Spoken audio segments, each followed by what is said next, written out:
আগামী নির্বাচনে বিএনপি আসবে ক্ষমতায়, এমনটাই বলছেন আমানুল্লাহ আমান। শাহজালালে কতক্ষণ সময় কাটালেন আব্দুল হামিদ? 4 দিনের সফরে আজ যুক্তরাজ্যের পথে প্রধান উপদেষ্টা। তারেক রহমান ও প্রধান উপদেষ্টার বৈঠক, আসছে কি কোনো ইতিবাচক বার্তা?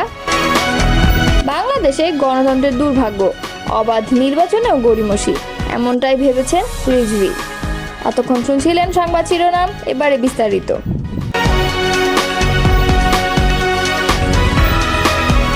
বিএনপি চেয়ারপারসনের রাজনৈতিক উপদেষ্টা আমানুল্লাহ আমান বলেছেন, ভোট নেই এমন কিছু রাজনৈতিক দল এখন বিএনপির বিরুদ্ধে অপপ্রচারে মেতে উঠেছে, কিন্তু তারা যাই করুক জনগণের হৃদয় থেকে বিএনপিকে মুছে ফেলতে পারবে না।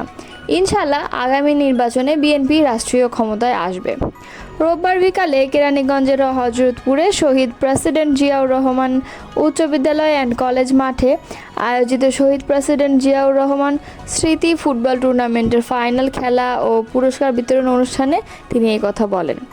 ফুটবল টুর্নামেন্টের বক্তৃতায় আমানুল্লাহ আমান বলেন, এ মাঠ বিএনপি ভরাট করেছিল। এখানে বিএনপির ভারপ্রাপ্ত চেয়ারম্যান তারেক রহমান এসেছিলেন। আজকের খেলা দেখে বলা যায় এই মাঠটি এখন ঢাকা স্টেডিয়ামকেও ছাড়িয়ে গেছে। বিএনপি ক্ষমতা এলে এই মাঠকে আধুনিক মিনি স্টেডিয়ামে রূপান্তর করা হবে। ফাইনাল খেলায় মুখোমুখি হয় কেরানীগঞ্জের বামনসুর ক্রীড়া চক্র ও মানিকগঞ্জের চারিগ্রাম ফুটবল একাদশ। টানটান উত্তেজনার ম্যাচে চারিগ্রাম একাদশ 1-0 গোলে জয়লাভ করে। খেলায় অংশগ্রহণকারী দুই দলই বিদেশি খেলোয়াড়দের পারফরমেন্স দর্শকদের নজর কাড়ে। হযরতপুর ইউনিয়ন বিএনপির সভাপতি ফজলুল করিম মোল্লার সভাপতিত্বে পুরস্কার বিতরণ অনুষ্ঠানে বিশেষ অতিথি হিসেবে উপস্থিত ছিলেন ঢাকা জেলা বিএনপির সাংগঠনিক সম্পাদক ব্যারিস্টার ইরফান ইবনে আমান অমি, কেরানীগঞ্জ মডেল উপজেলা বিএনপির সভাপতি মনির হোসেন মিনু এবং সিনিয়র সভাপতি শামীমা আহসান। দেশে ফিরেছেন সাবেক রাষ্ট্রপতি আব্দুল হামিদ। থাইল্যান্ডে চিকিৎসা শেষে রোববার দিবাগত রাত 1:30টার দিকে থাই এয়ারওয়েজের একটি ফ্লাইটে তিনি হযরত শাহজালাল আন্তর্জাতিক বিমানবন্দরে অবতরণ করেন। সেখানে 1 ঘন্টা ইমিগ্রেশন শেষে বিমানবন্দর ছাড়লেন আওয়ামী লীগ সরকারের সাবেক রাষ্ট্রপতি। থাই এয়ারওয়েজের ফ্লাইট TG 339-এ করে ঢাকায় অবতরণ করে আব্দুল হামিদ। অবতরণের পর 1:45 মিনিটে তিনি হুইল চেয়ারে করে ইমিগ্রেশন কাউন্টারে যান। রাত 2:45টার সময় তার ইমিগ্রেশন সম্পন্ন হয়। পরে রাত 3টার দিকে বিমানবন্দর ত্যাগ করেন আব্দুল হামিদ। এর আগে গত 8 মে রাতে শাহজালাল আন্তর্জাতিক বিমানবন্দর থেকে থাই এয়ারওয়েজের ব্যাংককগামী একটি ফ্লাইটে যাত্রা করে দেশ ছাড়েন আব্দুল হামিদ। পরে বিষয়টি গণমাধ্যমে প্রকাশ পেলে দেশের রাজনৈতিক অঙ্গনে এ নিয়ে আলোচনা শুরু হয়। গত বছরের 5 আগস্ট ছাত্র জনতার তীব্র আন্দোলনের মুখে শেখ হাসিনা ও তার দল আওয়ামী লীগের পতন হলে দলটির অনেক নেতাকর্মী দেশ ছাড়লেও আব্দুল হামিদ দেশে অবস্থান করছিলেন। 9 মাস পর চিকিৎসার জন্য ব্যাংককের উদ্দেশ্যে দেশ ছাড়েন তিনি। আব্দুল হামিদের বিরুদ্ধে একটি হত্যা মামলা থাকার তথ্য জানা গেছে। গত 14 জানুয়ারি কিশোরগঞ্জ থানার সদর থানায় তার বিরুদ্ধে মামলাটি করা হয়। মামলাটিতে সাবেক প্রধানমন্ত্রী শেখ হাসিনা, শেখ রেহানা, সজীব ওয়াজেদ জয়, সাইমা ওয়াজেদ পুতুল, ওবায়দুল কাদেরের নাম রয়েছে। 4 দিনের সফরে আজ সোমবার যুক্তরাজ্যে যাচ্ছেন অন্তর্বর্তী সরকারের প্রধান উপদেষ্টা অধ্যাপক ডক্টর মোহাম্মদ ইউনূস। সফর সঙ্গী হিসেবে তার সঙ্গে থাকবেন বাংলাদেশ ব্যাংকের governor doctor Ahsan H Mansur ও দুর্নীতি দমন কমিশনের চেয়ারম্যান ডক্টর আব্দুল মোমেন। এই সফরে ব্রিটেনের মর্যাদাপূর্ণ কিং চার্লস হারমোনি অ্যাওয়ার্ড 2025 গ্রহণ করবেন ডক্টর মোহাম্মদ ইউনূস। এর আগে বুধবার রাজধানীর বেইলি রোডের ফরেন সার্ভিস একাডেমিতে আয়োজিত এক প্রেস ব্রিফিংয়ে এ তথ্য জানান প্রধান উপদেষ্টার প্রেস সচিব শফিকুল আলম। শফিকুল আলম বলেন, আসন্ন সফরের বিভিন্ন বিষয় নিয়ে কথা বলতে British high commissioner Sarah Cook আজ প্রধান উপদেষ্টার সঙ্গে সাক্ষাৎ করেন। সেখানে প্রিন্স চার্লসের সঙ্গে সাক্ষাৎসহ বিভিন্ন স্বার্থ সংশ্লিষ্ট বিষয়ে দ্বিপাক্ষিক বৈঠক হবে। এছাড়া দুই দেশের সম্পর্ককে নতুন করে পুনরুজ্জীবিত করতে এবং অর্থনীতি, বাণিজ্য ও বিনিয়োগের ক্ষেত্রে আরও ঘনিষ্ঠ সহযোগিতা গড়ার লক্ষ্যে এ সফর অনুষ্ঠিত হবে। এই প্রশ্নের জবাবে তিনি বলেন, বাংলাদেশ থেকে অবৈধভাবে যুক্তরাজ্যে যে টাকা পাচার করা হয়েছে সেগুলো উদ্ধারের বিষয়কেও আলোচনা করা হবে। 4 দিনের যুক্তরাজ্য সফরে প্রধান উপদেষ্টা ডক্টর মোহাম্মদ ইউনূসের সঙ্গে বিএনপির ভারপ্রাপ্ত চেয়ারম্যান তারেক রহমানের বৈঠক হলে সেটি ইতিবাচক হতে পারে বলে মন্তব্য করছেন প্রধান উপদেষ্টা প্রেস সচিব শফিকুল আলম। তবে বৈঠকের কোনো চূড়ান্ত পরিকল্পনা হয়নি। আজ রোববার রাতে একটি সংবাদ মাধ্যমকে দেওয়া সাক্ষাৎকারে এই তথ্য জানান প্রেস সচিব।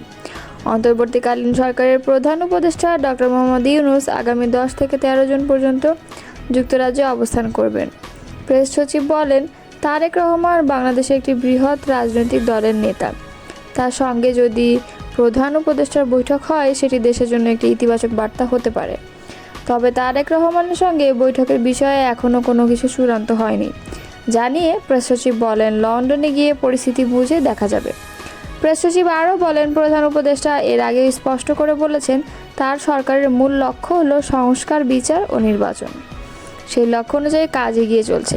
এখন পর্যন্ত 12 থেকে 15টি কমিশন গঠন করা হয়েছে এবং তারা তাদের সুপারিশ জমা দিয়েছে বলে জানান প্রেস সচিব। এসব সুপারিশ নিয়ে রাজনৈতিক দলগুলোর সঙ্গে আলোচনা চলছে। শফিকুল আলম বলেন, আরেকটি হলো বিচার। জুলাই আগস্টে হত্যাকাণ্ডের সঙ্গে যারা জড়িত তাদের বিচার হওয়াটা খুব জরুরি। তবে ট্রায়ালটা এমনভাবে হওয়া উচিত যেটা ডিউ প্রসেস এবং ইন্টারন্যাশনাল স্ট্যান্ডার্ড মেনে চলে। নির্বাচনের রোডম্যাপ ঘোষণা নিয়েও কথা বলেন প্রেস সচিব।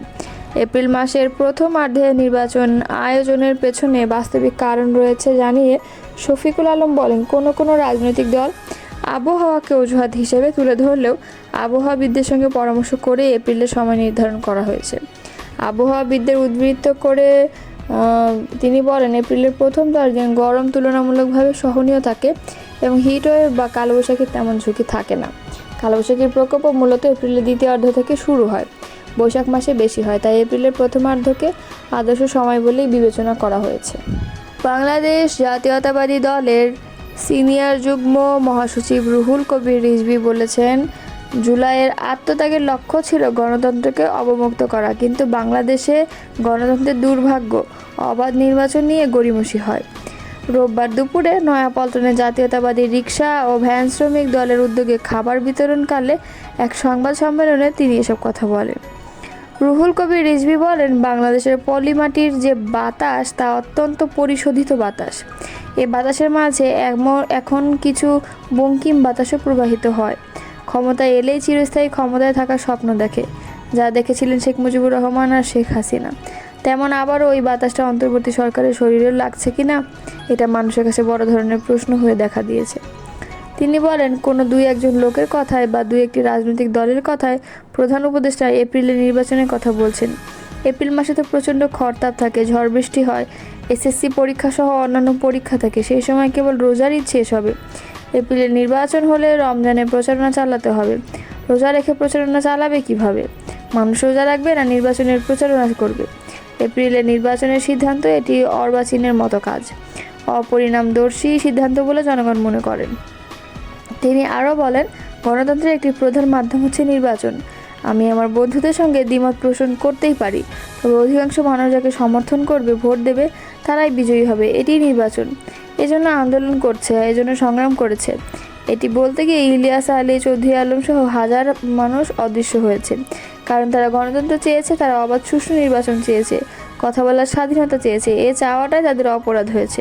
শেখ হাসিনা তাদের গুম করেছে, আরও কত যুবককে বিচার বহির্ভূতভাবে হত্যা করেছে, কারো লাশ নদীর ধারে, খালের ধারে ফেলে দিয়েছে, মিথ্যা মামলা দিয়ে বছরের পর বছর কারাগারে রেখেছে, কাউকে আয়না ঘরে বন্দি করে রেখেছে। সব কিছুর মূল্যে ছিল গণতন্ত্র, আর গণতন্ত্রের মূল উপাদান হচ্ছে অবাধ সুষ্ঠু নির্বাচন। কিন্তু বাংলাদেশে গণতন্ত্রের খুব দুর্ভাগ্য, গণতন্ত্র নিজেই এক দুর্ভাগ্যের মধ্যে পড়েছে।